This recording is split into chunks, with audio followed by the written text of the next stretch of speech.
Hello. இந்த வீடியோவில் நான் பேசுகிறது ரீசெண்டாக ஒரு மதர்ஹுட்டை கேவலப்படுத்துகிறது தான். மேடை நாகரிகத்தை நம்ம எப்படி யூஸ் பண்ணுறோன்னு ஃபஸ்ட்டு ஒரு விஷயத்தை தெரிஞ்சுக்கணும்.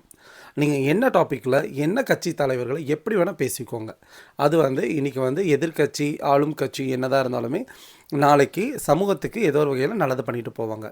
பட் இடையில இருக்கிற நம்ம யாரை ட்ரோல் பண்ணணும், எதை ட்ரோல் பண்ணக்கூடாது, எதை மேடையில் பேசலாம், எதை பேசக்கூடாதுன்னு நமக்கு ஒரு நாகரிக வழிமுறைகள் இருக்குது. முக்கியமாக சொல்லப்போனால் மதர்ஹுட்டை பற்றி நம்ம கேவலமாக ஃபஸ்ட்டு பேசக்கூடாது.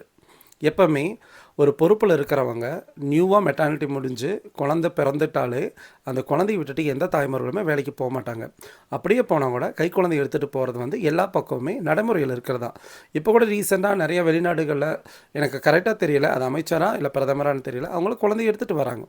பட் இருந்தாலுமே ஒரு மேடை நகரத்தில் ஒரு பெண்ணே ஒரு ஒரு எப்படி சொல்கிறது, சேம் அவங்களோட ஜென்டரை அவங்க கேவலப்படுத்துகிறாங்க.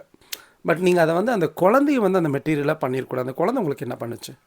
அவங்க ஒரு அமைச்சராக இருக்காங்க, அவங்கள பற்றி நீங்கள் பேசுகிறீங்க. எல்லா இடத்துலையுமே பேசலாம், ஆனால் மேடை கிடைக்குதுன்னு சொல்லிட்டு இந்த மதர்ஹுட்டை நீங்கள் கேவலமாக பேசக்கூடாது. ஏன்னா எல்லா தாய்மார்களுக்குமே அது பொருந்தும். ஸோ நியூபார்ன் பேபியாக இருந்தாலும் மதர்ஹுட்டாக இருந்தாலும் ரெஸ்பெக்ட் பண்ணுங்கள். அதை கிண்டலும் கேலி பேசுகிறதுக்கு நம்ம யாருமே கிடையாது. பிடிக்கலையா, ஏதோ ஒரு டாப்பிக்கில் அவங்கள பற்றி ஒரு 4 வார்த்தை கிண்டலாக பேசிட்டு போகலாம், இல்லை நீங்கள் அவங்கள பற்றி ஒரு ஹேஷ்டேக் ஏதாவது ஒன்று கொடுத்துட்டு போகலாம். பட் அந்த குழந்தைய வச்சு கேலி கிண்டல்கள் பண்ணுறது இது அநாகரிகமான செயல். இது நம்ம தமிழ்நாட்டில் நடக்கும் நான் எதிர்பார்க்கல. அரசியல் வரலாற்றில் இது ஃபஸ்ட் டைம் ஒரு தாய்மை உணர்வை கேவலப்படுத்தி பார்க்கறது. இதுக்கு என்ன கிடைக்க போகுதுன்னு எனக்கு தெரியாது. பட் இந்த மாதிரி செயல்கள் மேடைகளில் நடக்கிறது வளரும் நம்ம இளம் தலைமுறைகளை தவறான ரூட்டுக்கு நம்ம கூப்பிட்டு போகிற மாதிரி தான் எனக்கு தெரியுது. Thank you so much. இது எந்த ஒரு அரசியல் நோக்கியத்துக்காக கிடையாது.